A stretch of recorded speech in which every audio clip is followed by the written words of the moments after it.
Ustaz sama nggak Ustaz? Kalau belum berbini, rezekinya satu.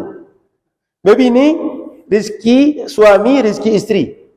Rezeki suami, rezeki istri, rezeki anak. Rezeki suami, rezeki istri, rezeki anak, rezeki anak. Tambah satu lagi semua banyak rezekinya. Nah, maka anak-anak kita ke depan perlu kita yakinkan ini. Pertama, dia menjaga diri. Yang kedua, yakinkan bahwa yang ngasih rezeki dia bukan kita, bukan pekerjaan dia, tapi Allah yang ngasih rezeki.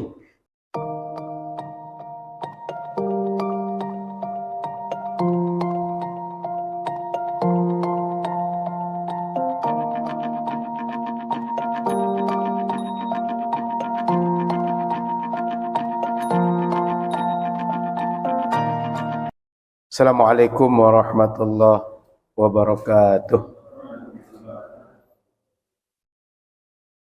Bismillahirrahmanirrahim. Alhamdulillahirabbil alamin. Allahumma shalli ala sayyidina Muhammadin. Wa subhanaka la ilma lana illa ma 'allamtana innaka antal alimul hakim. Wa qala rabbi shrah li sadri wa yassir li amri wahlul 'uqdatam min lisani yafqahu qawli. Alhamdulillah, Bapak Ibu yang dimuliakan Allah Subhanahu wa taala, kita bersyukur nikmat Allah Subhanahu wa taala sampai saat ini masih kita rasakan, masih kita gunakan, kita manfaatkan untuk apa saja yang kita suka.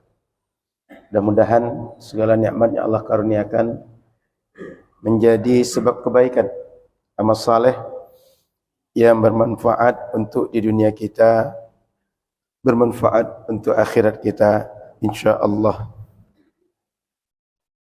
Salawat dan salam kepada Rasulullah sallallahu alaihi wasallam. Semoga kita semua di akhirat berkumpul bersama Nabi Muhammad sallallahu alaihi wasallam.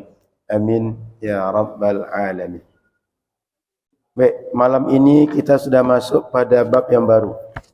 Selesai kita bab wasiat, maka malam ini sudah masuk kitabun nikah di halaman 108. 108 kitabun nikah. Wa ma yata'allaqu bihi minal ahkami wal qadaya.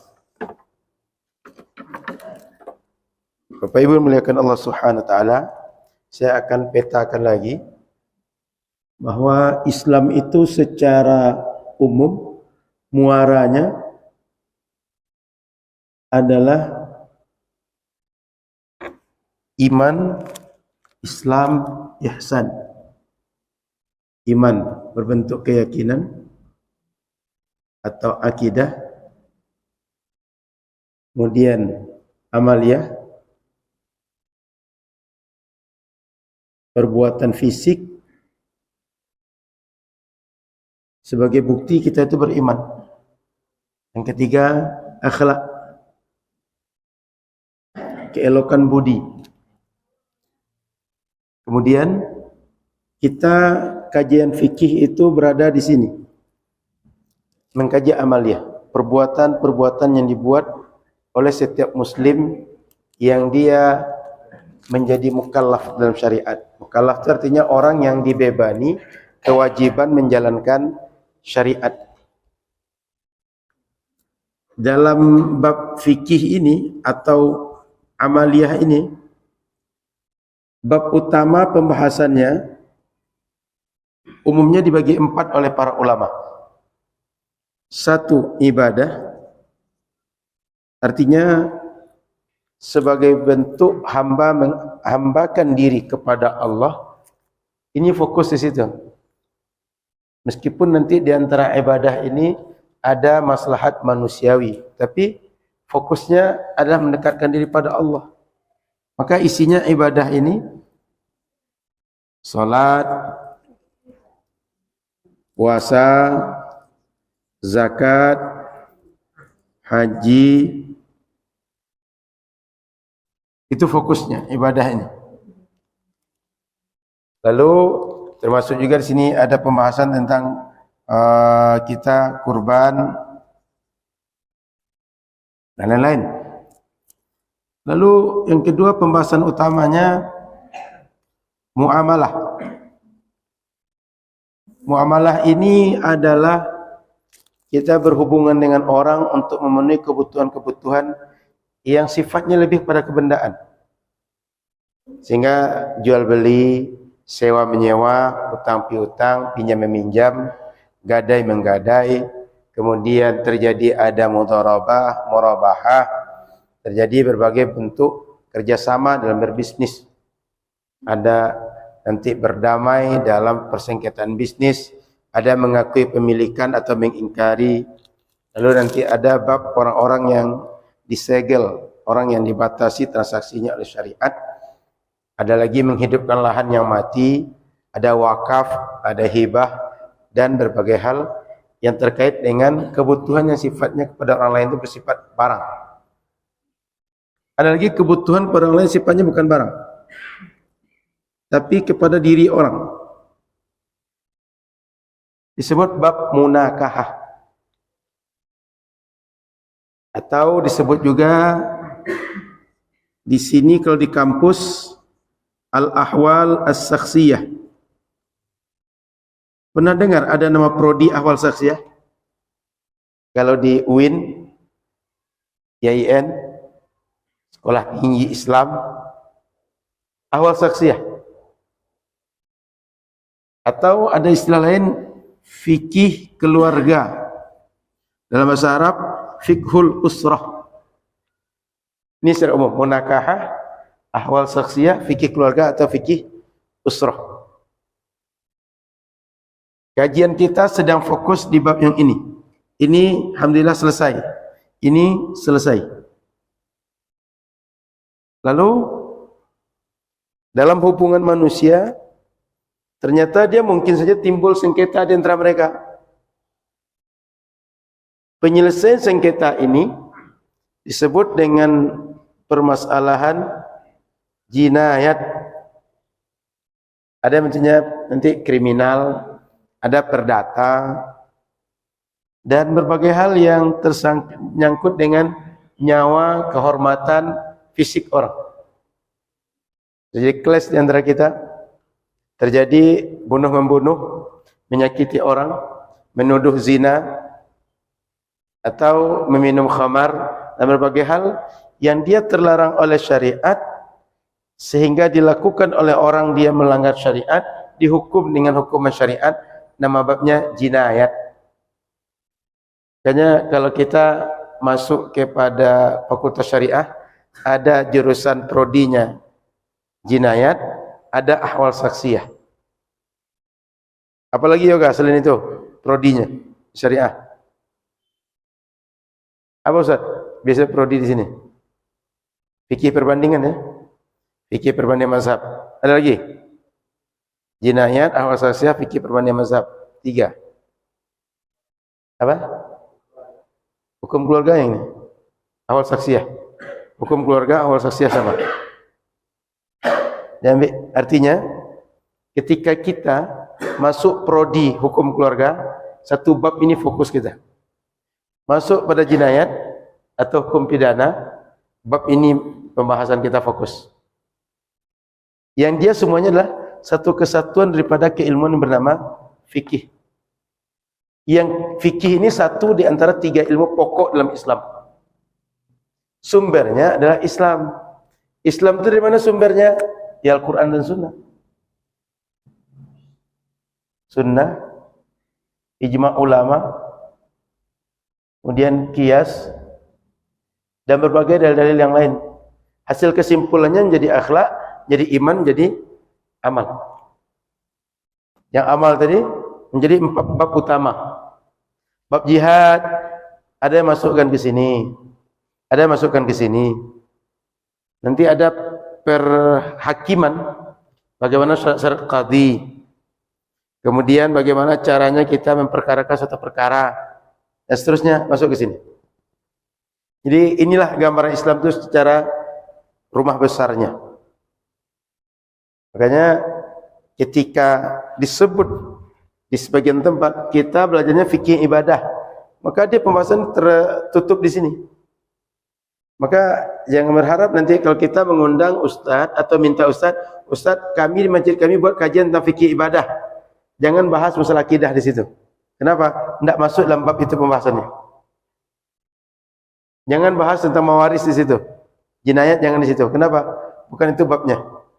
Ini babnya tentang bagaimana cara kita menggunakan air yang suci untuk berwudu. Apa saja kriteria air? Bagaimana menghilangkan najis?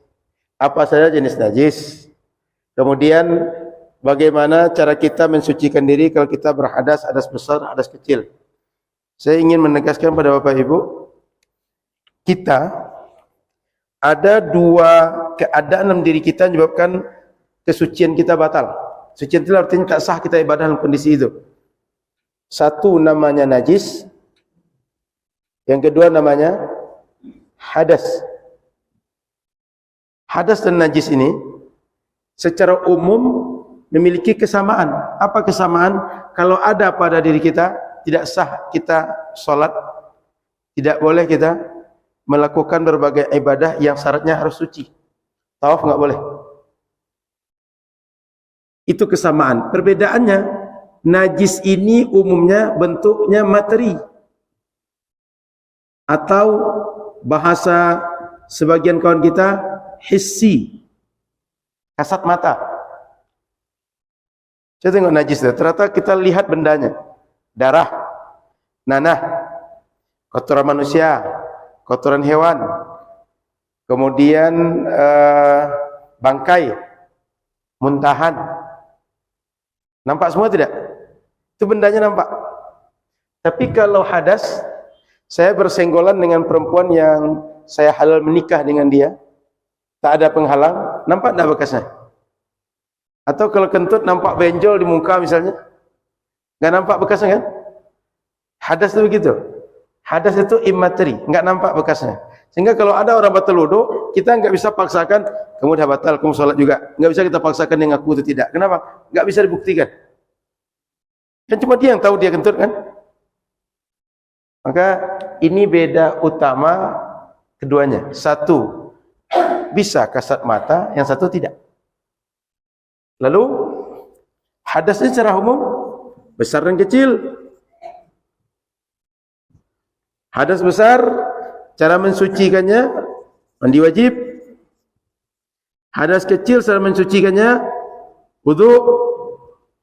Pengganti keduanya ketika tak bisa, tayamum. Artinya wudu bisa digantikan tayamum, mandi wajib bisa digantikan tayamum dengan ketentuan-ketentuan. Paham ya? Hadas besar, hadas kecil. Mandi wajib sebagai pengganti atau menyebabkan kita suci dari hadas besar. Wudu menjadikan kita suci dari hadas kecil. Tayamum pengganti dari keduanya. Ya. Lalu najis. Ini sekedar mengulang. Biar tak ragu, tak bingung Bapak Ibu. Najis ini secara umum ulama kita bagi tiga saja. Satu, mukhaffafah, mutawassithah,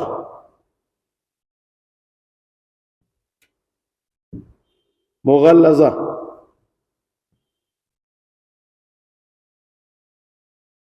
Mukhaffafah ini bentuknya satu aja. Bayi yang masih konsumsi sekedar ASI, dan ini laki-laki bayinya, perempuan tak. Mughallazah ini bentuknya satu di antara 5.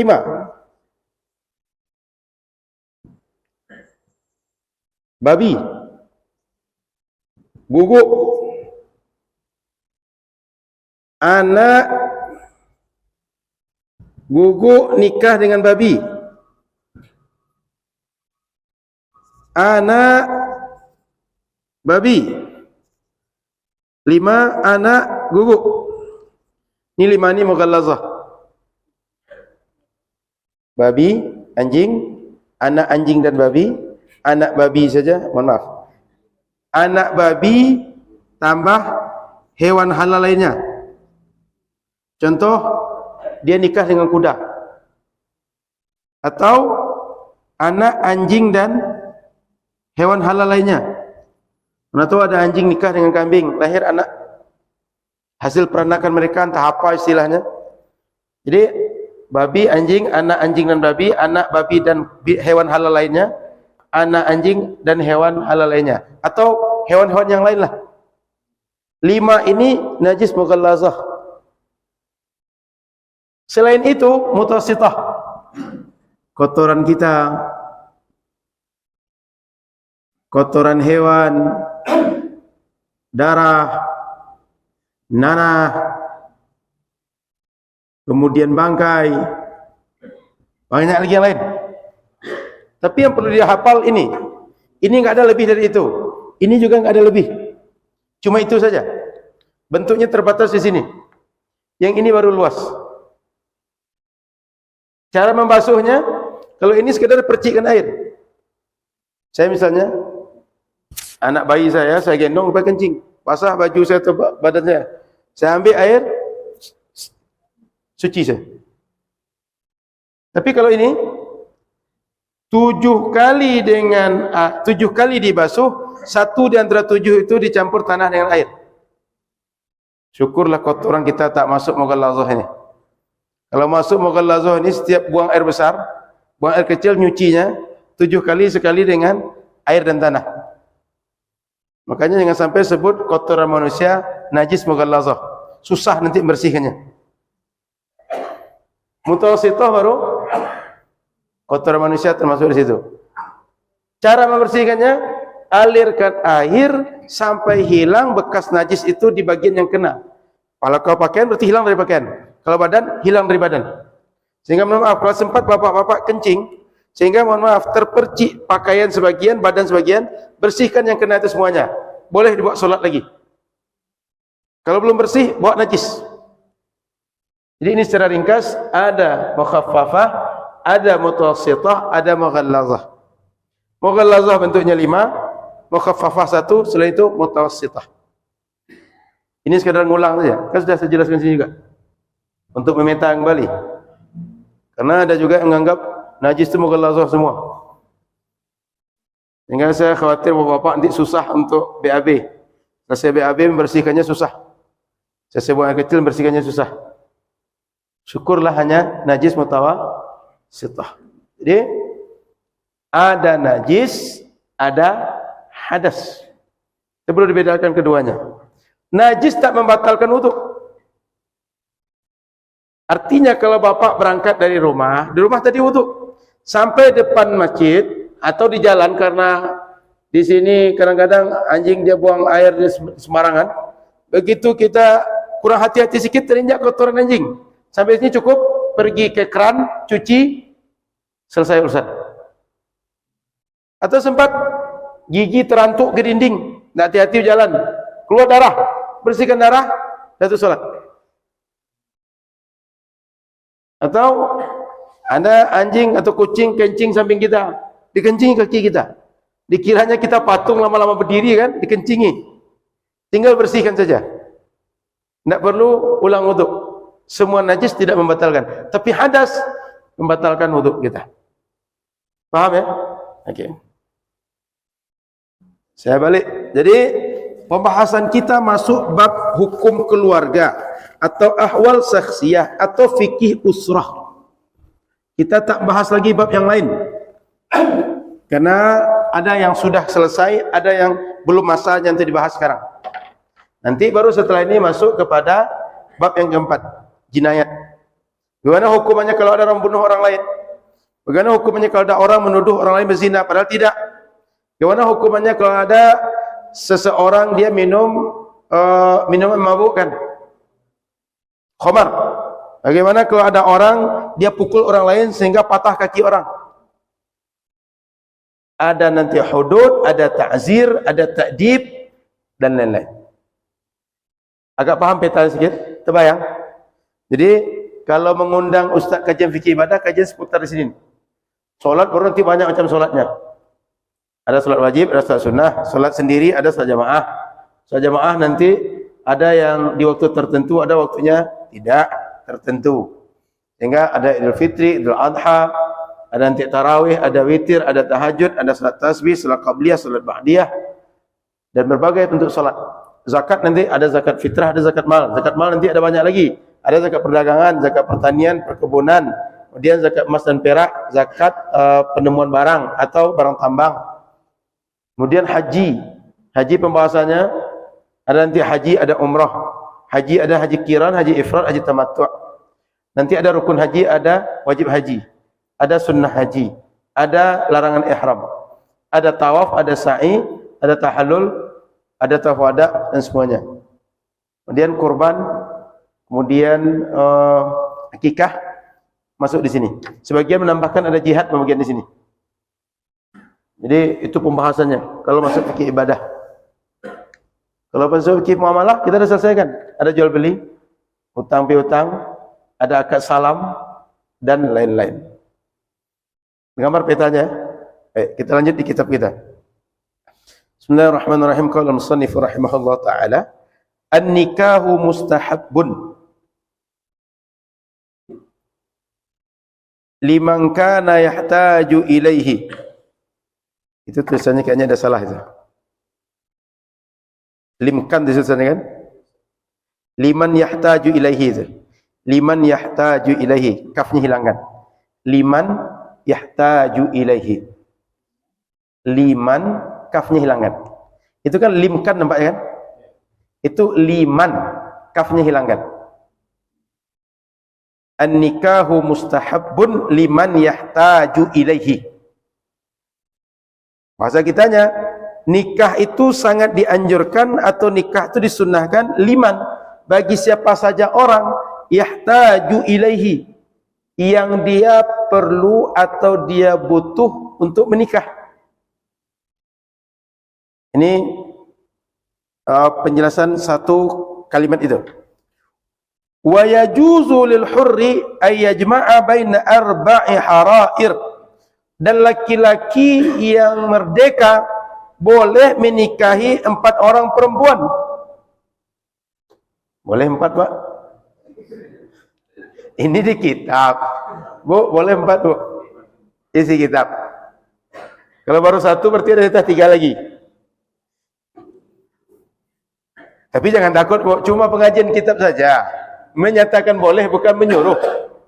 Nanti jangan gara-gara ini besok tak ngaji lagi bab nikah. Ya, Pak ya. Ini cuma mengatakan boleh, bukan menyuruh. Ayajma'a baina arba'i harair. 4 orang perempuan boleh oleh satu laki-laki menikahi dalam satu ikatan pernikahan. Walil 'abdi baina thnataini. Perempuan, seandainya laki-laki itu budak, dia cuma boleh menikahi 2 orang perempuan saja. Tidak boleh lebih dari itu. Tentu saja yang perempuannya budak juga. Karena budak itu kedudukannya rendah dibanding manusia biasa. Wala yankihul hurru amatan illa bisyartaini. Orang laki-laki merdeka tidak diperkenankan menikahi seorang budak kecuali ada 2 syarat. 1, adamu sadaqil hurrah. Dia tak bisa, tak mampu membiayai mahar orang perempuan merdeka. Sebab kalau lahir anak dari perempuan yang budak, anaknya bisa jadi budak. Sehingga syariat tidak menyuruh kita, tak menganjurkan kita bagaimana masuk dalam lingkaran perbudakan. Justru kalau bisa lepas dari lingkaran perbudakan, maka carilah istri yang bukan budak. Kira-kira begitu maksud syariat itu. Tapi kalau kondisi sudah tak bisa lagi direm, yang ada cuma budak, sanggup cuma budak, boleh. Tapi syaratnya tak sanggup membayar sadak itu mahar orang perempuan merdeka. Wa khawfil anati. Wa khawfil anat itu takut berdosa. Kalau tak menikah dia berzina kerja dia. Dia sudah takut kondisinya rem sudah blong. Sudah itu untuk mahar tak sanggup yang normal. Sanggupnya cuma seperangkat alat solat hutang 3 tahun. Sebab ekonomi sulit. Sedang dalam kondisi pandemi. Okey. Saya cukupkan di sini dulu. Kita bahas di awal tentang apa itu nikah dalam syariat.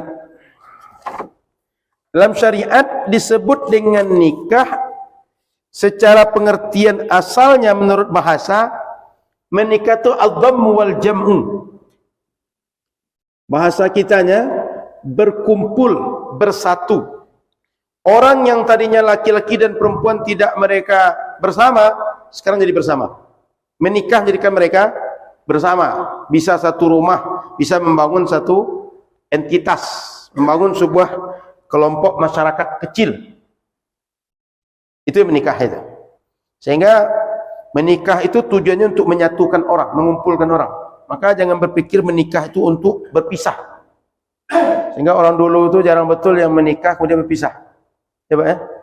Sepahit-pahit hidup orang dulu itu bertahan juga, bersabar juga, mengalah juga. Tapi orang sekarang, kadang pacarnya 4 tahun, nikahnya cuma sebulan. Ya gimana tidak? Pisang dah dibuka lama dah. Begitu dimakan sudah hambar. Ya kan? Tapi kalau pisang itu masak, ranum, begitu habis dibuka baru dimakan. Nikmat rasanya. Ini sudah lama, sudah dingin dah pisang tuh. Iya kan? Nah, makanya kalau bisalah anak-anak kita jaga pergaulannya. Sebab anak-anak itu pertama dia kurang tahu pertimbangan baik dan buruk. Yang kedua, masa-masanya sedang ingin untuk suka lawan jenis.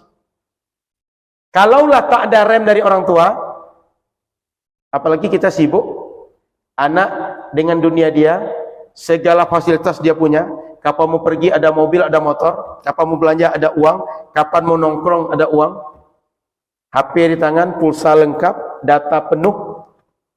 Oh, itu jangan-jangan entah tidak berjumpa kita dengan dia tiap hari. Sehingga anak-anak dia jadi korban pergaulan siang dan malam yang tak terkontrol oleh kita. Intinya ingin saya sampaikan kepada Bapak Ibu, usahakan anak-anak kita terperhatikan oleh kita pergaulannya. Maka hari ini kalau ada orang tua memilih menikahkan anaknya yang sudah dirasa matang, segera dinikahkan itu lebih baik dibanding biarlah agak besar ya sedikit dulu. Karena pengalaman hidup rupanya dulu tuh orang tua-tua kita banyak menikah tuh usia belasan tahun, Pak. Baik laki-laki baik perempuan. Dan belasan tahun itu kalau orang sekarang kan kecil-kecil badannya kan. Tidak sematang yang orang usia 25 30 lah. Tapi bisa juga mereka hidup, berhasil juga hidup. Banyak juga anaknya. Artinya kadang-kadang kita ini setelah melalui baru bisa jiwa kita matang melalui apa yang ada depan mata. Tapi kalau segala sesuatu itu hanya dipikirkan, hanya dibayang-bayangkan, diimajinasikan, sehebat apapun solusi di kepala belum tentu begitu di lapangan. Ya Pak ya? Karena banyak orang nampak oleh kita sukses di dalam berbagai manajemen, pas keluarga gagal. Karena dia tak sama antara berkeluarga dengan sekedar manajemen ngatur orang. Kita kalau nggak suka dengan bawahan kita bisa ganti orang. Suruh dia keluar, cari yang baru, buka lowongan baru. Tapi kalau istri kita nggak suka sama dia, pulang ke rumah mak engkau tuh. Besok nikah lagi. Bisa pun begitu, nah ada orang seberani itu gitu. Tiap hari nikah gitu. Tapi berkawan nggak suka kita dengan kawan, tinggalkan dia atau dia tinggalkan kita. Tapi istri tidak bisa begitu. Maka sangat dibutuhkan bersabar dalam berkeluarga. Jadi poinnya bahwa berkeluarga itu adalah tujuannya untuk menggabungkan.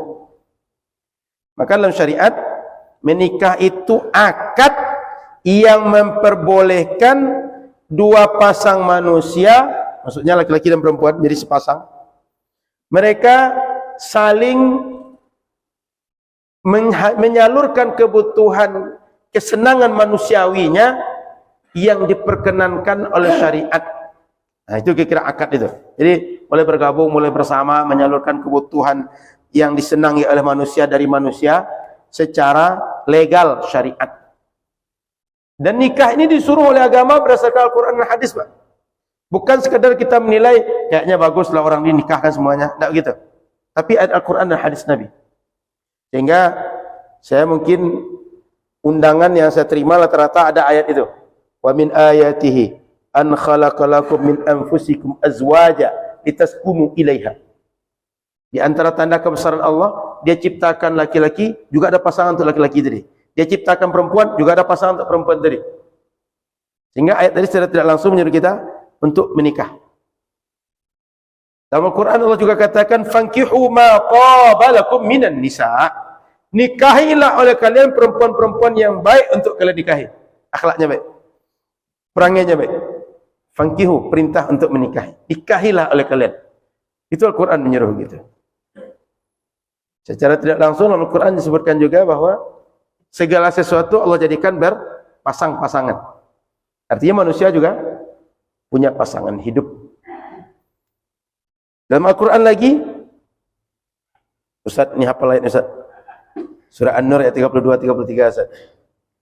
Wa ankihul ayama minkum wassalihina min ibadikum wa imaikum iyakunu fuqara yughnihimullahu min fadlih.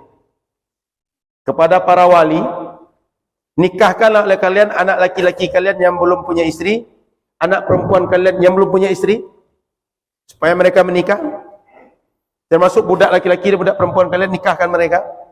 Kalau mereka sekarang hidupnya fakir, hidupnya susah, atau dipikirnya hidup itu susah aja, suruh menikah, Allah akan kayakan dia.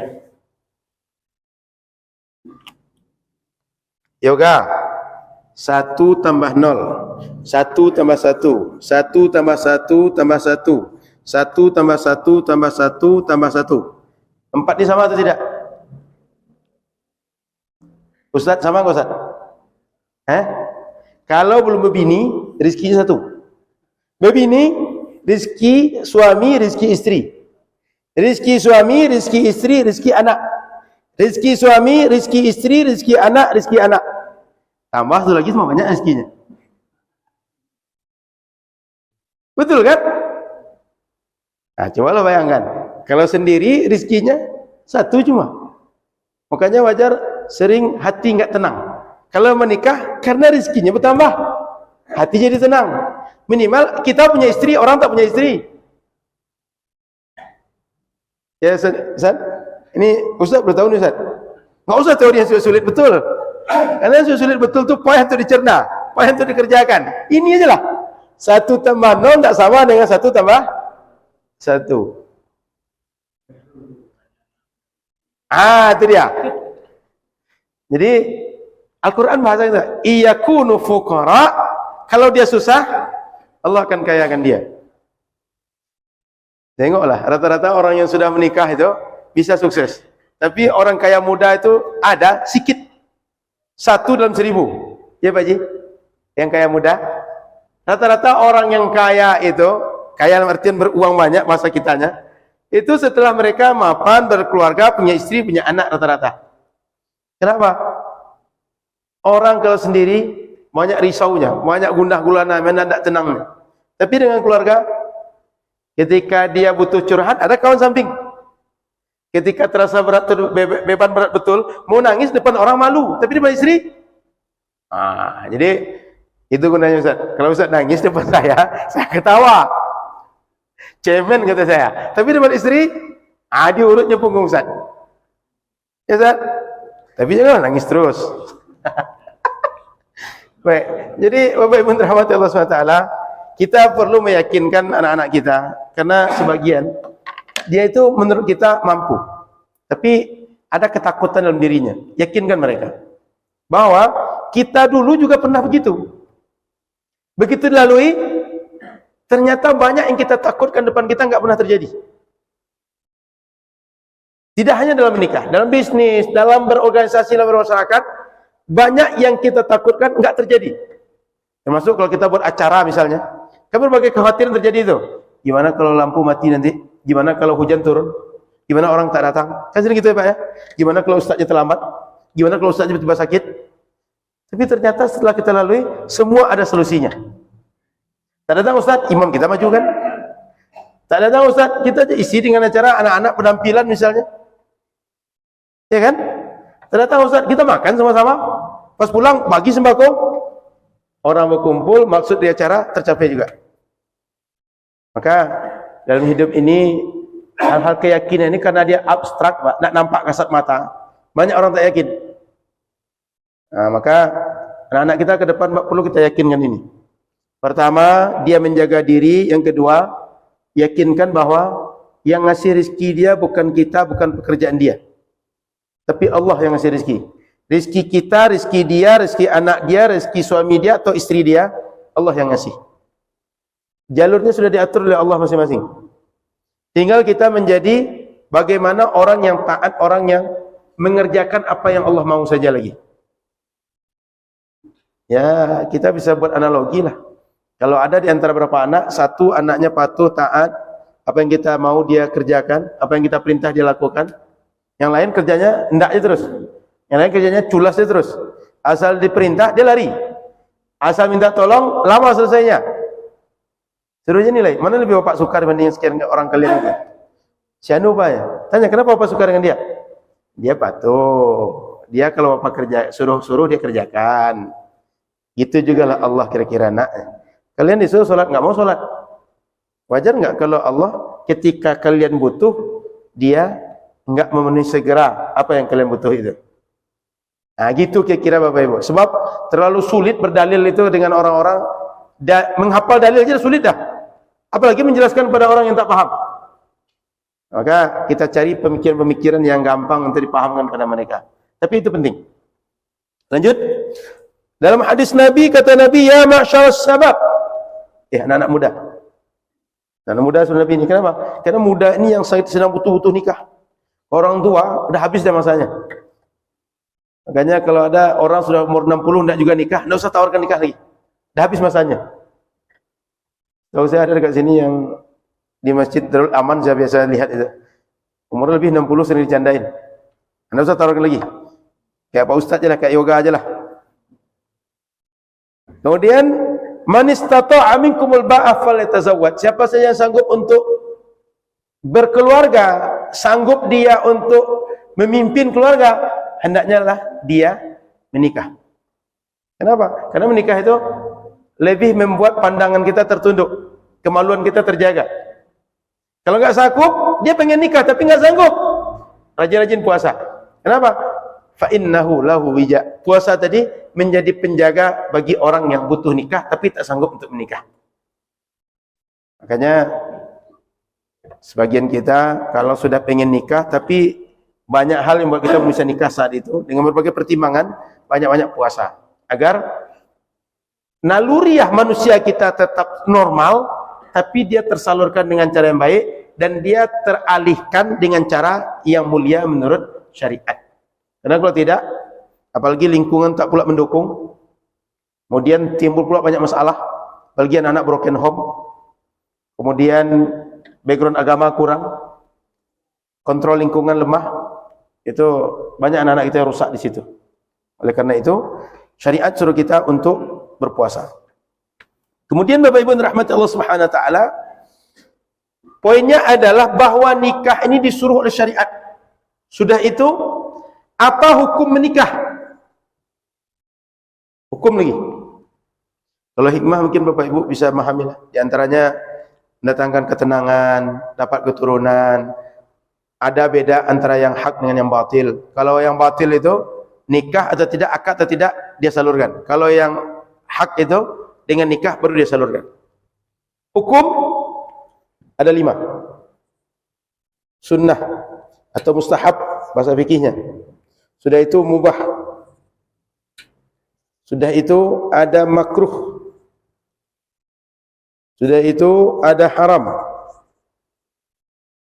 Sudah itu wajib. Sebagian ulama mengatakan hukum asal menikah itu mubah. Boleh. Sama seperti kita makan, seperti minum. Sama seperti kita tidur. Boleh kita tidur, boleh tidak. Boleh makan, boleh tidak. Nikah juga gitu hukum asalnya. Tapi mayoritas ulama mengatakan hukum asal menikah itu sunnah. Maknanya, selagi orang dia bisa menikah, mampu menikah, sebaiknya dia memilih menikah dibanding tak menikah. Bahkan termasuk ada ahli ibadah misalnya. Andaikan dia bisa fokus untuk ibadah tanpa menikah, juga lebih baik bagi dia menikah dan jadi ahli ibadah dibanding jadi ahli ibadah tapi tak menikah. Kenapa? Bisa saja nanti ketika dia sedang ibadah dimainkan syaitan, diganggu oleh syaitan. Tapi kalau dia ahli ibadah dan menikah, gangguan syaitan tadi tertutup dengan adanya menikah itu. Jadi sunnah ini bagi siapa saja. Kalau ada ahli ibadah, Pak, ini kajiannya bukan sembarang Pak, ahli ibadah Pak, baru boleh milih menikah atau tidak menikah. Apalagi ahli maksiat mesti menikah. Ini ahli ibadah ya, artinya ahli ibadah itu kerjaan dia ibadah saja. Masjid, tempat wudhu, masjid, tempat wudhu, itu kerja dia. Tidak banyak sibuk dengan pekerjaan yang lain. Berjumpa, jangankan dengan perempuan, dengan laki-laki jarang berjumpa. Orang yang begitu yang dianjurkan, kalau dia ahli ibadah, dianjurkan dia menikah. Dan boleh dia menikah, tidak menikah dan fokus ahli ibadah dia. Yang tiga lain kita lanjut setelah azan. Silakan ya azan. La ilaha illallah Muhammad rabbah hadhihi da'wati salatul qa'im Muhammadin antarafa Allahumma maqam.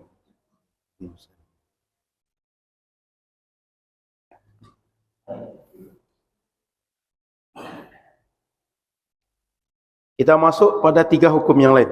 Makruh loh. Ada kemungkinan dia butuh menikah atau tidak butuh. Dia butuh nikah tapi tidak sanggup bayar mahar. Dan boleh jadi untuk menafkahi juga belum ada gambaran. Takut dia. Dan nampaknya secara kajian normalnya dia takut tak bisa nafkahi orang dengan baik. Dan dia masih bisa menahan. Kalau tak menikah dia masih bisa untuk menahan dirinya gitu. Dia perbanyak puasa atau yang lain. Bagi orang seperti ini makruh dia menikah. Atau dia tidak butuh nikah, tapi dia mungkin secara strata sosial masyarakat malu kalau tidak menikah. Atau dia butuh nikah tapi punya penyakit. Mohon maaf, sakit ya, impotensi bahasa orang, atau kemaluan dia bermasalah. Kan bisa saja kemaluan itu tulangnya semua, atau berbagai hal yang tak normal.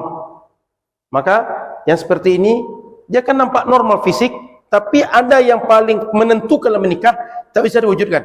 Itu makruh orang seperti itu nikah. Haram.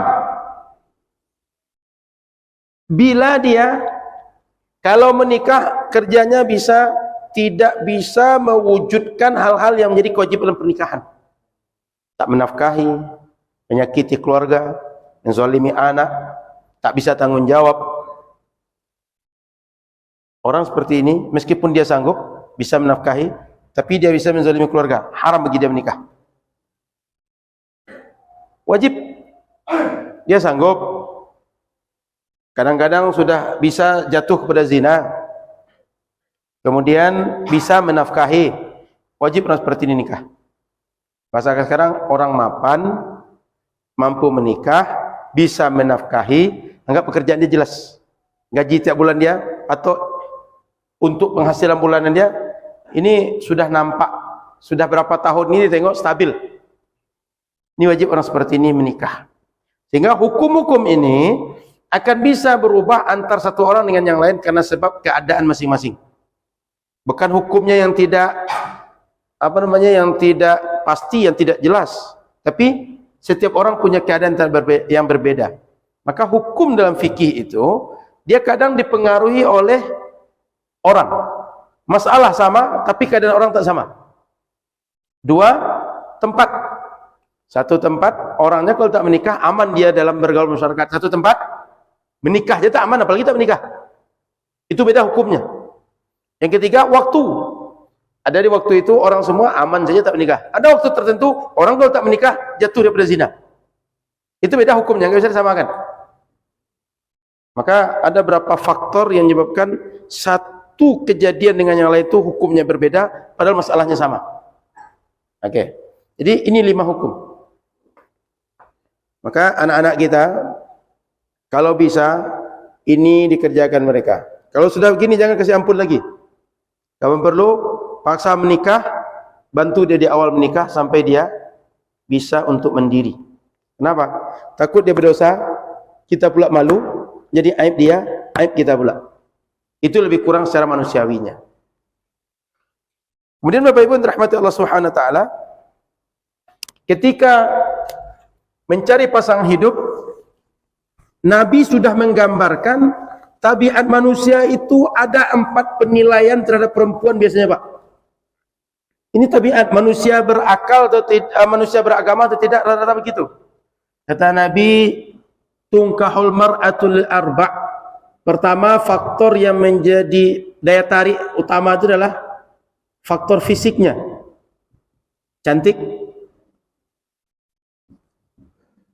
Yang kedua, keturunannya. Nasab. Yang ketiga, uang dia, harta. Yang keempat, agama atau perangai atau akhlak. Yang kedua-duanya ini karena faktor agama. Nabi anjurkan ini faktor yang sebaiknya menjadi pertimbangan dalam menikahi pasangan hidup. So, orang kalau beragama, bila dia pandang sesuatu itu tak baik secara normal biasa, karena faktor agamanya, dia mampu bersabar, mampu bersyukur. Laki-laki kalau dia biasa keras, biasa dia kasar segala macam, tapi karena faktor agama, dia bisa muliakan. Sehingga dahulu kata para ulama itu, kenapa menikah dengan laki-laki yang baik? Kalau dia senang dengan istri, dengan anakmu, dia akan muliakan anakmu. Kalau dia tak senang dengan anakmu, dia tidak akan menzalimi anakmu. Orang beragama gitu. Karena dia kenapa? Takut dengan Allah. Dia takut bahwa dia akan mati, dia akan ke akhirat, di sana nanti akan ditagih pertanggungjawaban. Orang tuanya tak bisa. Apalagi sudah serumah terpisah dengan orang tua. Orang tua tak bisa kontrol dia. Mau diapakan anak dia, orang tua tak bisa campur tangan. Sudah diangkatkan. Tapi ada Allah dan ada hari akhir yang mesti dipertimbangkan. Jadi faktor agama ini paling penting jadi pertimbangan. Sudah itu, ada pilihan. Janda satu, muda satu. Pilih mana?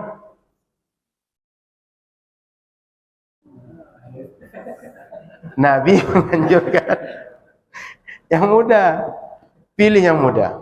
Sehingga ada sahabat Nabi Muaz itu, ketika dia hendak menikah, Nabi tanya kepada Jabir bin Abdullah, kamu menikah? Iya Nabi. Nikah dengan siapa?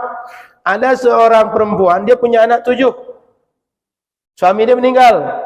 Saya ingin membantu dia untuk menjadi kepala keluarga untuk anaknya tadi, untuk dia tadi. Kata Nabi, kenapa engkau nikahi yang perempuan muda? Sehingga ya bahasa kita secara manusiawinya bermesraan itu lebih terasa gitu. Maka dianjurkan oleh Nabi yang muda dibanding yang janda. Tapi kalau ada yang menyelamatkan janda, selamatkan juga lah. Jangan yang muda semua. Baik, sudah itu Bapak Ibu rahmatullah subhanahu wa ta'ala. Dianjurkan juga oleh Nabi SAW agama, kemudian muda, kemudian dianjurkan juga kalau bisa memilih yang bahasa kitanya mudah beranak. Mudah beranak, penyayang. Lebih baik begitu. Ya Pak? Biasanya kan orang-orang kampung dia ngerti Pak. Atau dari tengok keturunan. Biasanya keturunan itu dia tidak jauh dari kemungkinan terjadi. Misalnya adik-beradik dia rata-rata punya anak sekian gitu.